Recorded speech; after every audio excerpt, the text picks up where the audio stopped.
Hello again, Patrick Molloy, anxiety specialist. As promised, I'm going to talk a little bit more now about the mind and the body in regard to anxiety. So the question I asked was, is anxiety a physical problem or a mental problem? And I would suggest that the answer is both, and that they're really inseparable. The reason for this being that the mind, the brain and the body are in constant communication, largely via the vagus nerve, and it's two-way information. Information goes out to the body, information goes from the body back to the brain, and so on. So, and I mentioned René Descartes, who coined the phrase, I think, therefore I am, which kind of biased people's thinking towards the mind as the source, the primary source of importance in the human. So I thought it'd be nice to do some experiments. I call these thought experiments. They're kind of fun. You might like to join in or just listen, it's up to you. I thought it might be nice to do some thought experiments, or at least one thought experiment to start with, to illustrate what I'm talking about. So you might, if you want to take part, just follow the instructions. If you like, you might want to close your eyes, as long as it's safe to do so and you're not driving or doing anything dangerous or chopping onions or anything. I'd like you to just take a moment to close your eyes if you can. If you can't close your eyes, it doesn't really matter. It still works. It's just easier to pay attention to what you might be feeling. So I'd like you to think of somebody that you find irritating. It could be somebody at work, it could be somebody from school, somebody who's just irritating, just kind of bugs you. I think most of us might have somebody like that in our lives now, or certainly will have in the past. So just think of that person that you find irritating. Maybe you can picture them doing their irritating things, being irritating in whatever way they do it. So just imagine, and you might not even be able to picture it clearly in your mind, just think of them actually, whatever works for you. So as you focus on that irritating person, just take a moment, just notice what's happening. You might notice that your shoulders have gone a little bit tight. You might notice your tummy's gone a little bit tight. You might notice that your forehead is furrowed. Or you might just notice that you don't feel good. Okay, so that's your body's response to the mind. That's your body's response to the mind. Also, it shows the power of imagination, which we'll talk about in more detail in another life. So just forget about that irritating person now, and don't want to think about people like that for too long, do you? So let's try something else now. So again, if you want to close your eyes, or you want to just listen, and it's easier for people to focus with their eyes closed, but it's up to you. Or you can just listen. So if you imagine or just think of somebody or something that you really love, or that's really lovely. Perhaps if you've got a dog, imagine your dog as a puppy.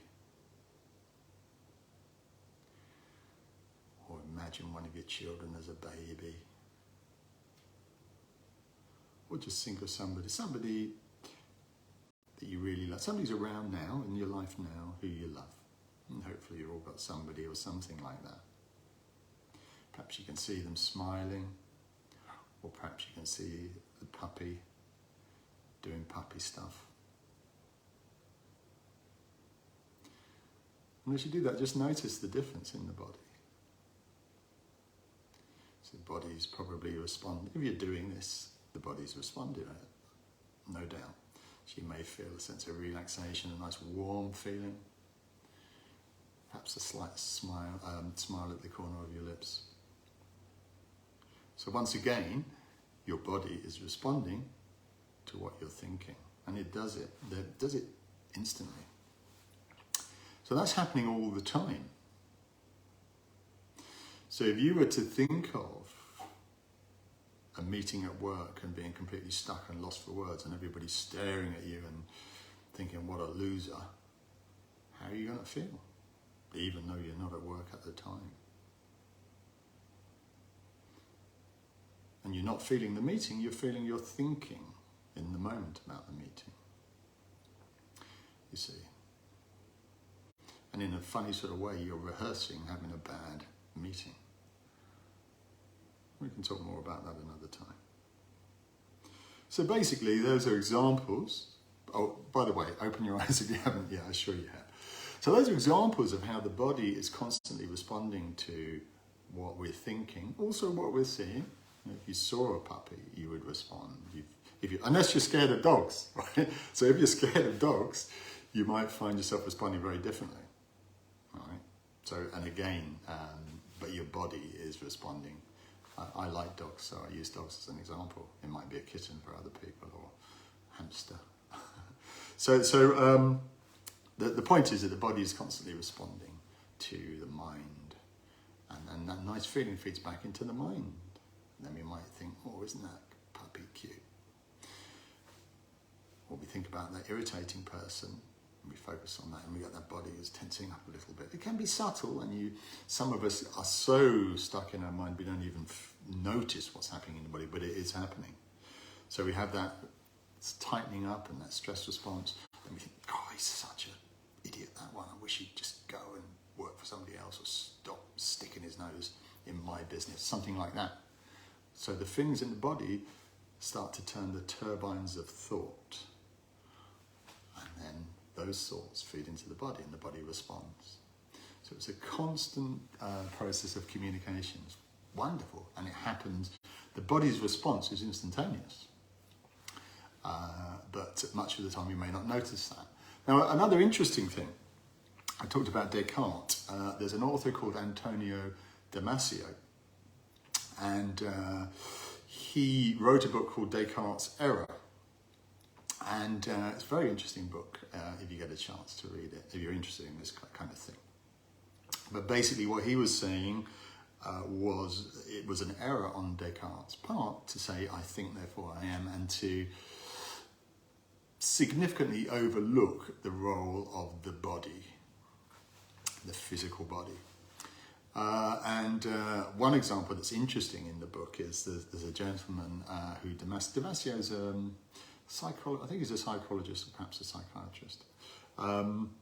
He's working with this gentleman, and this gentleman's having an awful lot of trouble navigating with life, and it's basically because he's had a tumour, and the tumour has damaged the part of the brain that is a key part in emotion. So that would get in the way of this communication. So emotions actually are largely the response of the body. That's really what they are. Then we interpret them in our mind. We think about them. But so this gentleman, he's had a tumour on his brain, and that's interfered with this process of communication from the body to the mind. So effectively, he doesn't have emotions. He doesn't have access to emotions. So he doesn't have access to perceive his body responses. And many would say, oh, well, a bit like Mr. Spock on Star Trek, oh, if I could just rely on logic, everything would be fine, and it'd be so much more efficient. Well, this gentleman just couldn't make a single decision. This gentleman couldn't decide what to do at all, because he didn't have access to that internal navigation system that moves you towards or away from things that we're not actually consciously aware of much of the time, but it's happening, and that's what tips our decisions in one direction or in another direction. So this gentleman couldn't make a decision. In fact, in the book, I think Damasio mentions that it took him half an hour to actually decide on what time to come for his next appointment. He just couldn't, because he wasn't getting any feeling of what feels right or what doesn't feel right. So that's quite an interesting thing. As I say, many of us are not aware very much of this going on, but it is going on for all of us. And sometimes people talk about gut feelings, don't they? So your gut is very highly in high communication via the vagus nerve, and it's one of the reasons why things like IBS can have a big stress component. Anyway, that's another story. So anyway, I hope you found that interesting. Perhaps more thought experiments to follow. I do quite enjoy them. But that will do for now. Patrick Molloy, anxiety specialist. If you have any comments to make about this, or if you're curious about how I might be able to help you, by all means reach out and I'd be happy to chat. But anyway, bye for now.